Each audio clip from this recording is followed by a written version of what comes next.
Hello, my name's Revd Kay and I'm the chaplain at the Oxford Academy School. So you have, through this Come and See series of films, been thinking about the two greatest commandments that Jesus reminded people about. That is loving the Lord God with all your heart, with all your mind and with all your soul, and loving your neighbour as yourself. In this session, we are thinking about that second part, about loving your neighbour as yourself. We are particularly thinking about how, regardless of our faith and beliefs, we all have a responsibility to look after this beautiful planet in which we live. It is important that each of us cares and takes notice of the environment around us, not just here, but in different parts of the world as well.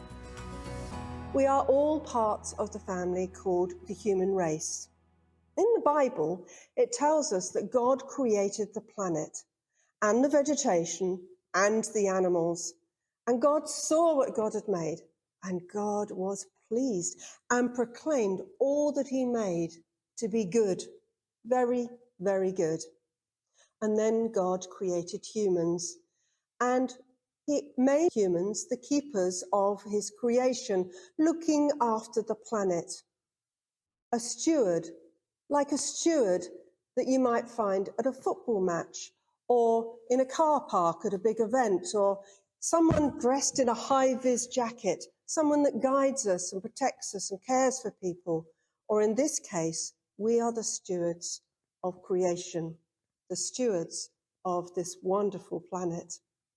So my question to you is, what sort of job do you think humankind has done in looking after this amazing planet? So let's just pause here so that you can discuss that question and come up with some answers.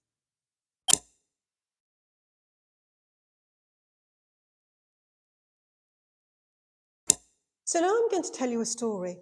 Once upon a time, somewhere far away from here, but exactly where I don't know, a young girl was walking along a windswept beach on a nice sunny morning. There had been a fierce storm the night before, and as the girl walked along, she began to notice that the shoreline was covered with thousands of starfish that had been swept up in the storm the night before. So she started to pick up the starfish and fling them back into the sea so that they would have a chance to survive. She continued her walk, bending down often, picking up a starfish and flinging it back into the sea. Now, it just so happened that a couple had also come down to the beach to get some fresh air that morning, and they sat and watched the girl for a while. Eventually, they could stand it no longer, and they went over to talk to her. "What are you doing?" they said.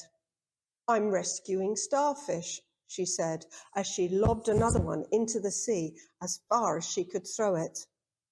"But look," they said, pointing along the beach.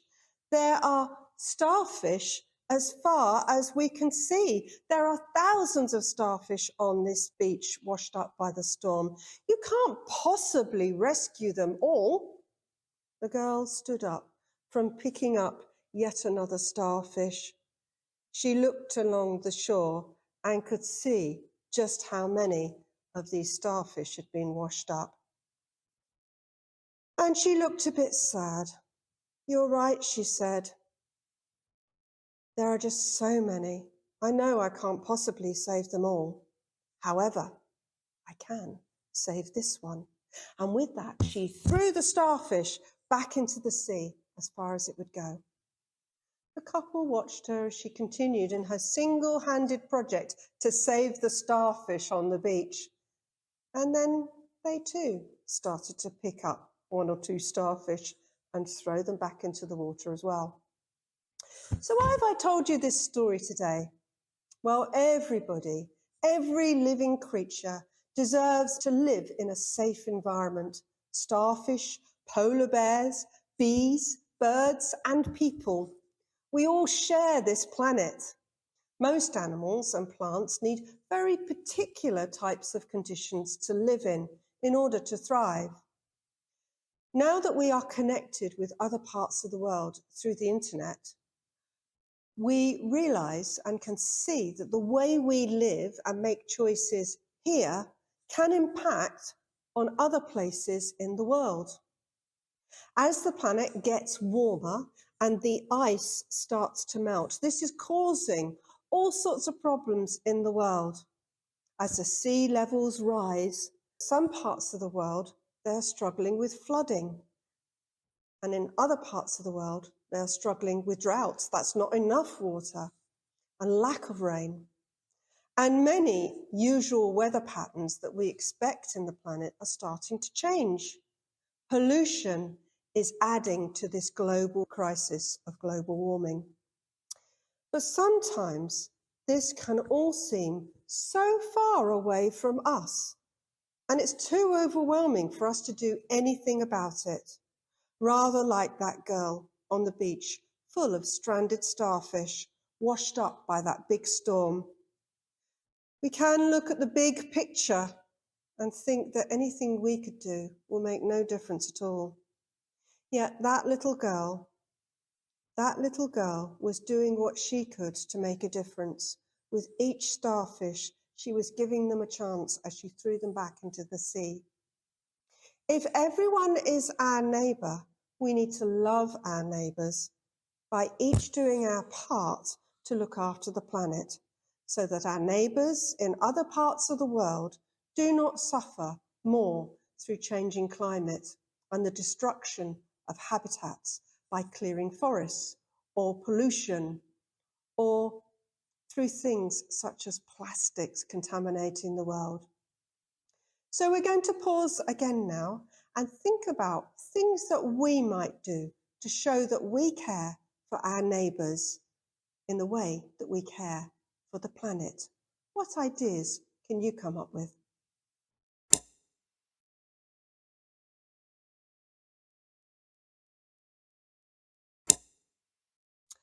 So what are the many small practical things that we can do to help? I'm sure that you will have come up with some great ideas yourself. But here's some of the ones that I've come up with. Walking or cycling, rather than using a car all the time, cuts down on pollution in the air around us. Reusing things where possible, and that means sometimes not using things for just a single purpose, but reusing them in a new way to give them a new life of usefulness. For example, we're doing lots of that in our school garden, a school community garden. I would have taken you there today, but it's a bit wet outside today.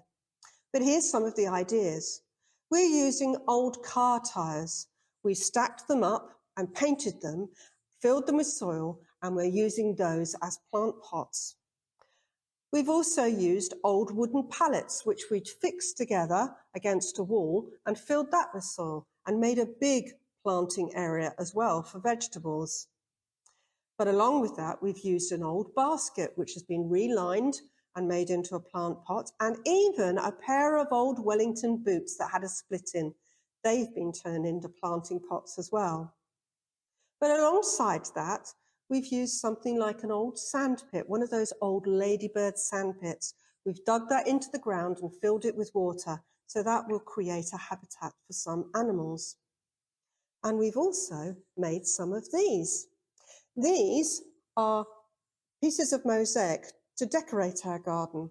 They're actually made on an old desk that was cut up into squares, and then we've covered it with cement and broken tiles to decorate our garden with. I'm sure you can think of many more ideas. But in all these things, we've tried to create a habitat where frogs and newts and insects and birds and bees will thrive. Perhaps you could get involved in a local gardening or even school project too.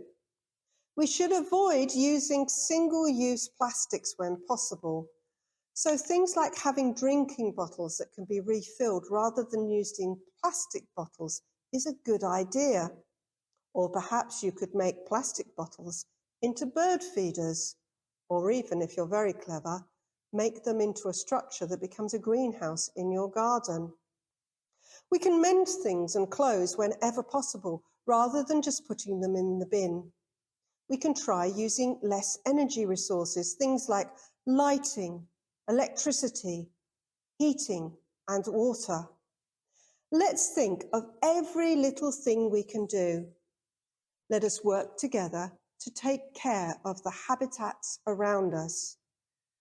Let's keep our minds on the ways in which we can live here and how that can impact others in different parts of the world.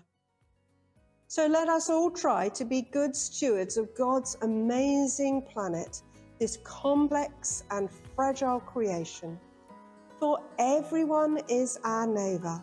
Let us love our neighbour as ourselves and show that love by the way we care for all of creation.